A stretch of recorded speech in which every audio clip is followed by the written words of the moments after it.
Hey, welcome to Quick Looks at the Casual Hour. Today, Chase Kinnicky is joining me for a quick look at Above Snakes Prologue.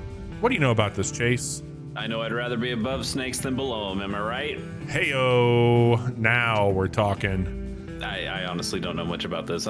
Square Glade Games is the developer. Okay. Steam is kind of weird right now in that it's not showing information. Maybe I'm dating the quick look a little bit, but I know extremely little about this game. Bobby, I'll ask you, what is Above Snakes Prologue about? This is a pretty cool survival game. Oh no. that No. Gotcha, bitch. It's a gotcha game? Okay. Yes.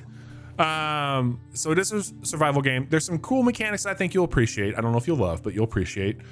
This is a prologue. They've got a decent little clip available for us to check out. I'm really thrilled. So I've beat the prologue, but I want to call out really quick before we go much further. There was a Steam Next Fest, maybe like 2 or 3 ago, and you know that we love those here at the Casual Hour. We do. And this was on there as a demo, and it was much more stripped down, and they have made some significant progress since that demo. And this game is going to hit 1.0 in May, and I can't wait. I have become very excited after playing the prologue, and it's free on Steam. If Steam is working, you should check it out. So let's call out what this game is. You are obviously surviving, but you are going to be building out the world that you survive, which I think is really cool. So as you explore this world, you unlock tiles. So if you look at the bottom right-hand corner of the screen, you're going to see a few icons. You're going to have thirst, hunger. You're going to have your resolution, I think, or your sanity. I'm sorry. You're also going to have... I'm losing that. Yes, aren't we all? You're also going to have your energy level on the right. Bottom bar is your health. That top bar is the progress to unlock a new tile. And you get those tiles by just interacting and doing things in the world. So I can search and get twigs, and you'll see that that's progressing up. And then if I wanted to, I've searched this, I have to wait, or I can cut this down and get timber, and that's what we'll do here. We'll just keep moving. Oh, critical damage on that tree. Yes, there is some light mechanics. You're also increasing your proficiency with items that you have. You've got a backpack that has all kinds of things that you're collecting, equipment, consumables. You have a crafting menu from your backpack, so I can make any of these items here. I can also upgrade certain things, and this is limited right now for the prologue. Sure. You've got an overview of your proficiency, your health.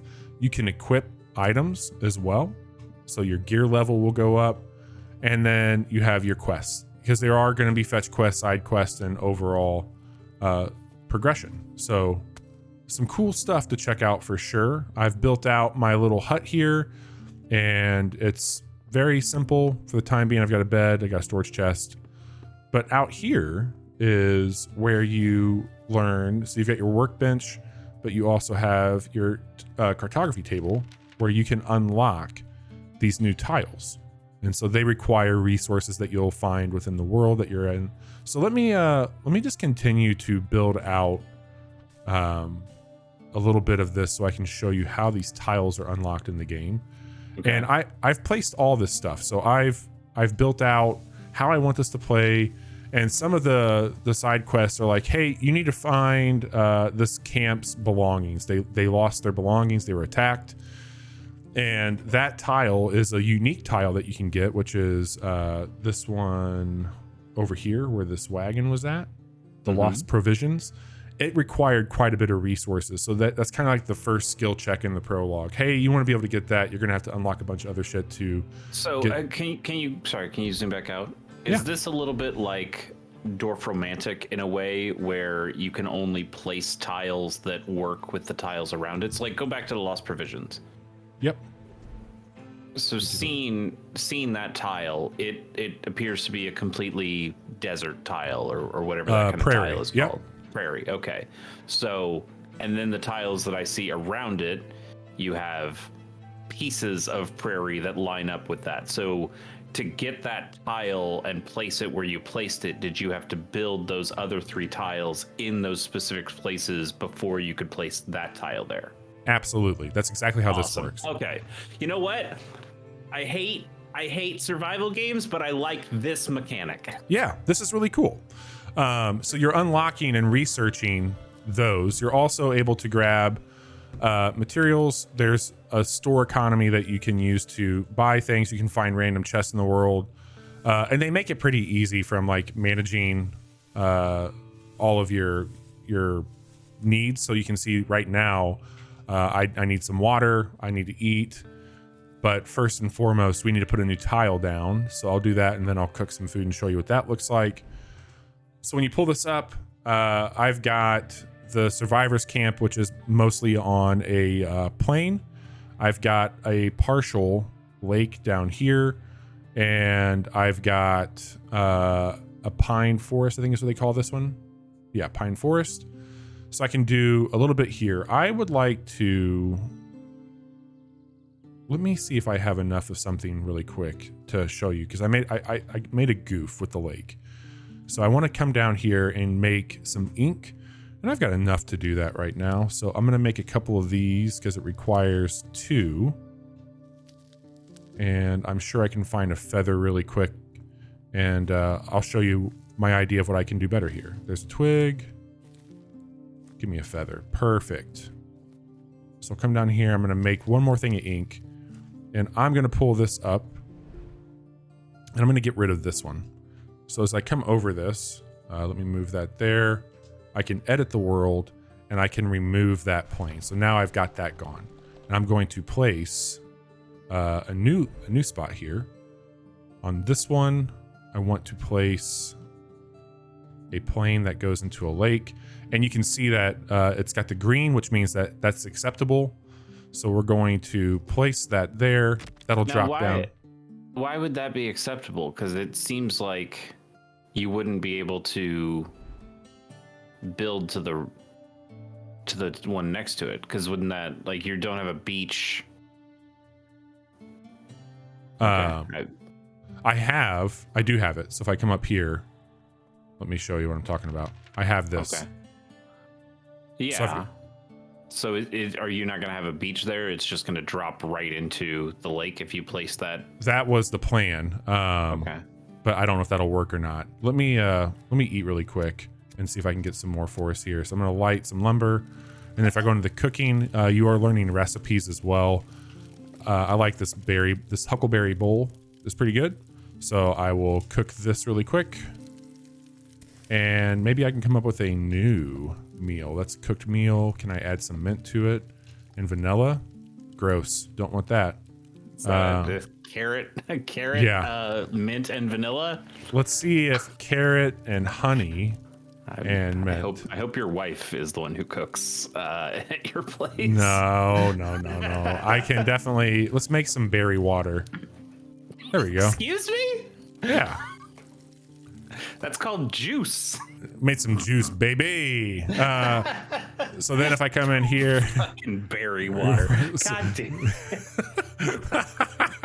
Okay. I'm going to get my berry water and my berry bowl here. It's going to be a good time. Yeah, I bought some strawberry lemon berry water at the store yesterday. at the Whole Foods?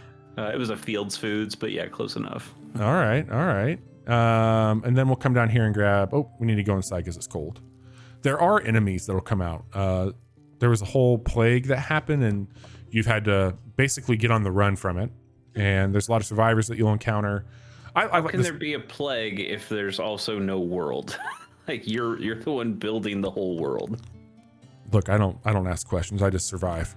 Okay.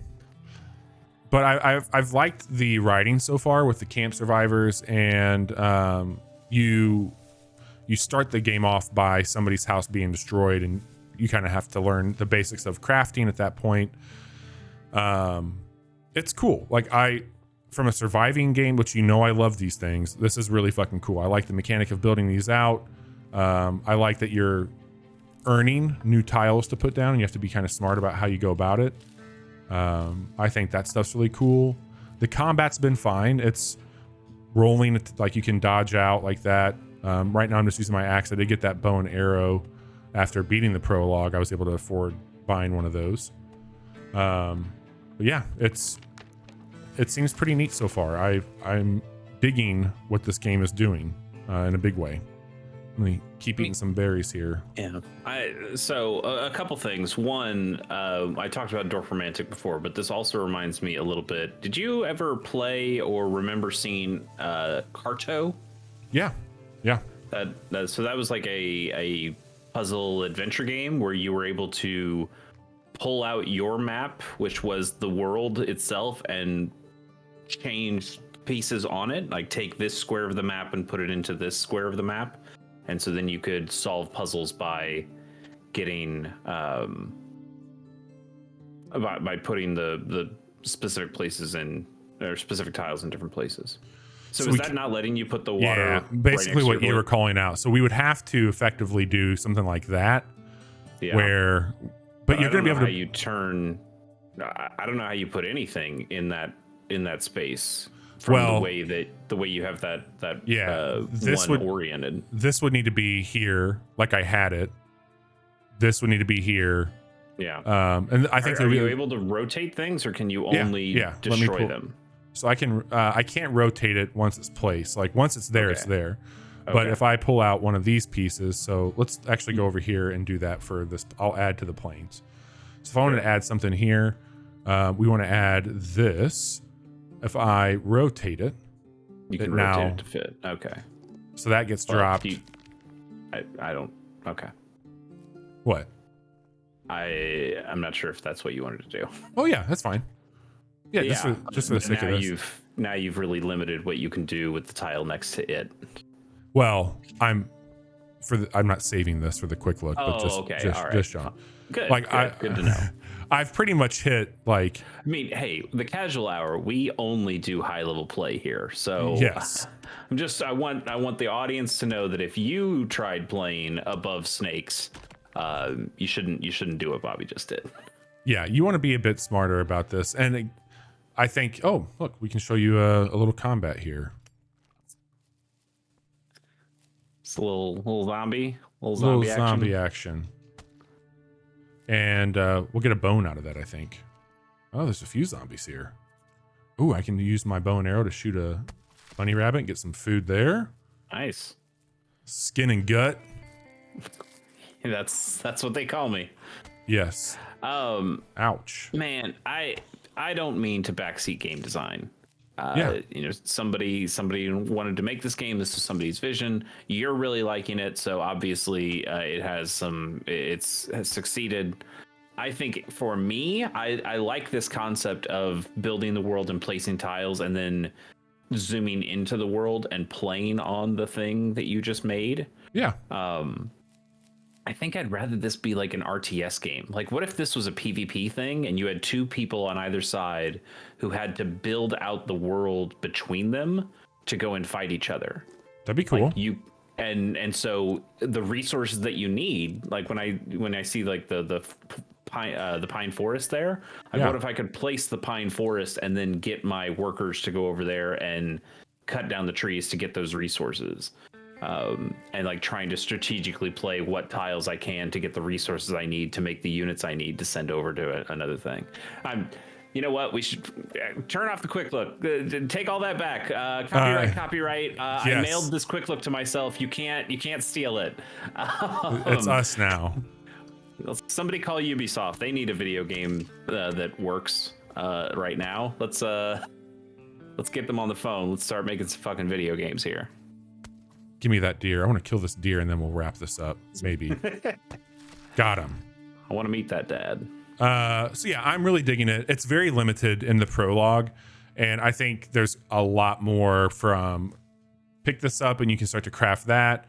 There's some really cool stuff that they're bringing into it, like smithing, and like I can already see this being something that I will be playing the shit out of this on my Steam Deck. I've already played this on my Steam Deck in the prologue and really loved it there. It felt great, and a little handheld chill. It's not quite Dorfromantic, but it's definitely a little bit more laid back than others that I've played. Yeah, there's a YouTube channel. I'm not here to endorse it because I've actually never actually watched one of their videos, but it comes up in my algorithm all the time. It's somebody who, like, their titles are always, I played this game for 100 hours or whatever, and it's always, here over on one side of the thumbnail it's hour 1 and they look shoddy as hell, and then hour 100 and they have all the armor, or they have all the Pokemon, or they have just everything and they look completely decked out. I would be extremely interested to see what hour 100 of this game looks like. What does I want to see, like, the completed, somebody built out this whole fucking map that they're on. Yeah, I think absolutely. that'd be really cool. Absolutely. Let me see if I can give you just a quick overview of a few of the things that they let you build really quick, and then we'll wrap this up. So you can make, like, again, I just got the tannery open, so now I can make rope. You get blueprints when you unlock new things or find new items. So I can make fabric. I had to repair the tent for the camp to the left. I used that there. I can make an enhanced robe by making more fabric, which, let's go ahead and do it. Well, I can only make one, so I need to get some more cotton to do that. Oh, Chase, you're calling me, so I'm wondering if this stopped. It looks like maybe the quick look is going to end here. Thank you all for tuning in. This has been fun.